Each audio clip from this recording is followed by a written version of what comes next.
Shalom, selamat pagi. Kembali lagi kita bertemu program berkat pagi saat ini.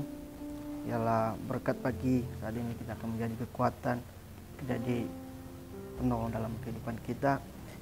Biar lewat firman Tuhan yang selalu kita bawakan pada pagi hari ini menjadi berkat, menjadi kekuatan dalam kehidupan kita.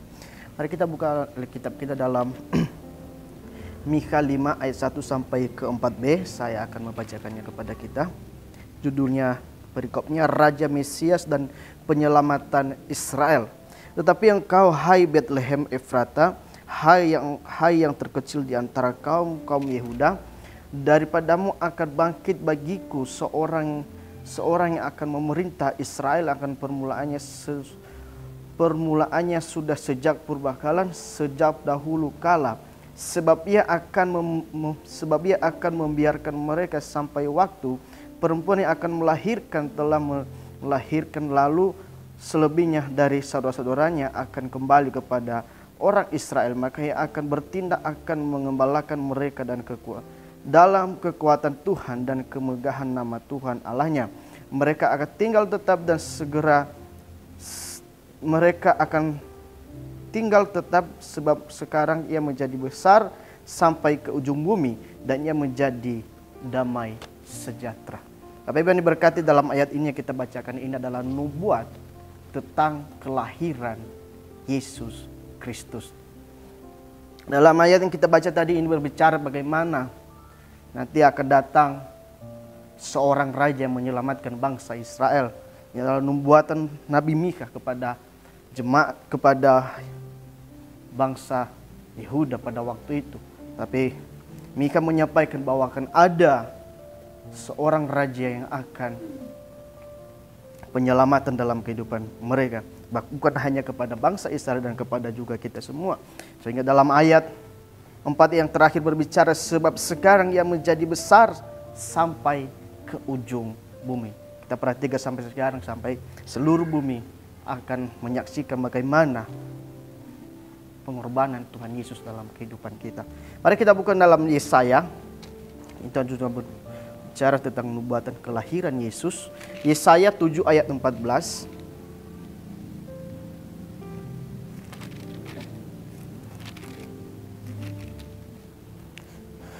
Yesaya 7 ayat 14. Sebab itu Tuhan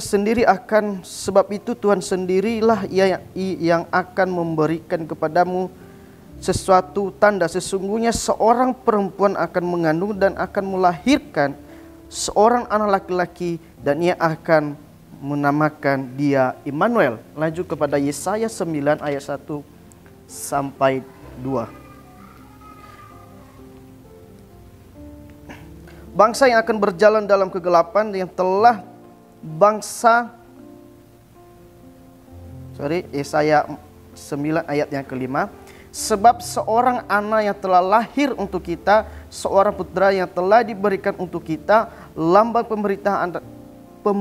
pemerintahan ada di atas bahunya, dan namanya disebut seorang penasihat ajaib, Allah yang perkasa, Bapa yang kekal, Raja damai.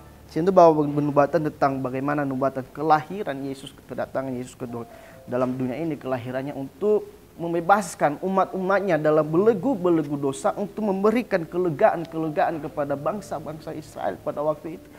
Tetapi dalam ayat ini berbicara bahwa dialah Raja damai.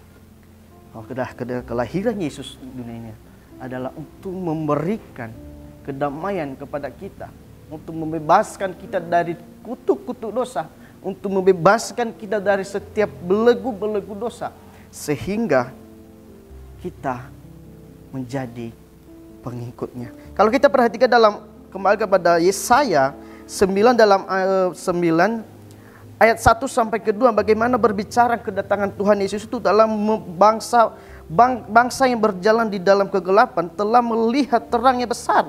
Mereka yang diam di negeri kelemahan, atas terangnya bersinar. Engkau telah menimbulkan banyak sorak-sorai dan sukacita yang besar.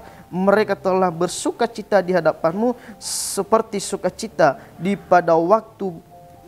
waktu panen, seperti yang bersorak-sorai di waktu membagi-bagikan jarahan. Dalam ayat ini berbicara bagaimana kedatangan Tuhan Yesus. Tuhan Yesus sudah lahir di dunia ini untuk membawa bangsa yang berjalan di dalam kegelapan untuk berjalan di dalam terang, untuk memberikan sukacita kepada orang-orang yang mengalami kesusahan.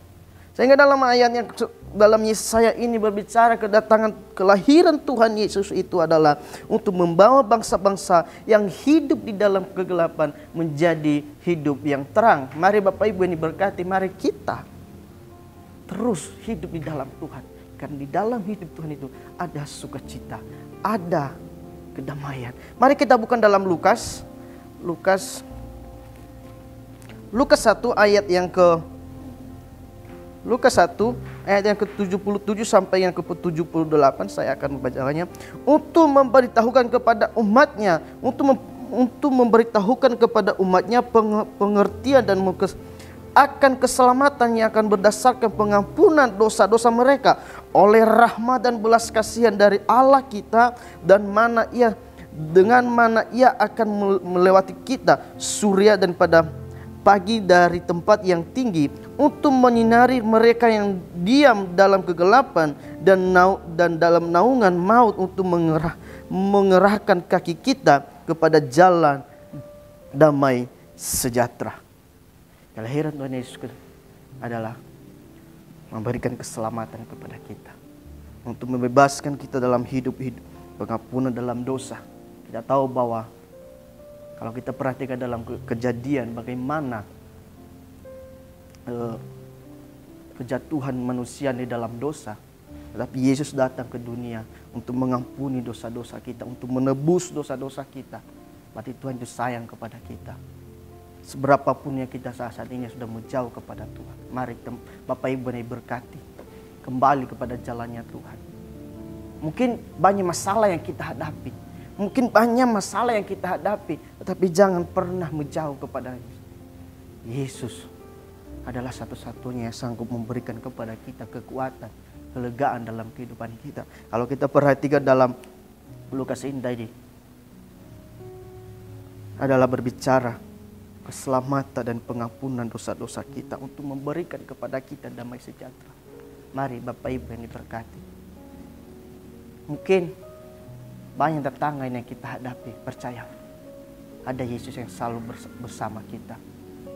Mungkin banyak masalah dalam keluarga kita, mungkin yang engkau sakit saat ini, percaya Yesus sanggup menyembuhkan. Asalkan kamu percaya kepada Dia. Yesus sanggup memberikan kepada kita kelegaan. Yesus sanggup memberikan kepada kita sukacita dalam kehidupan kita. Mari, jangan pernah tinggalkan Yesus. Pengorbanan Yesus dalam kehidupan dia sungguh ajaib, sungguh besar.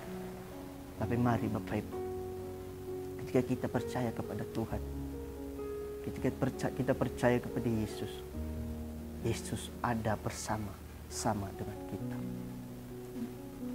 Biarlah lewat firman Tuhan ini menjadi kekuatan terus dalam kehidupan kita, menjadi terus pengingat dalam kehidupan kita bahwa kita harus terus menghargai pengorbanan Yesus dalam kehidupan kita.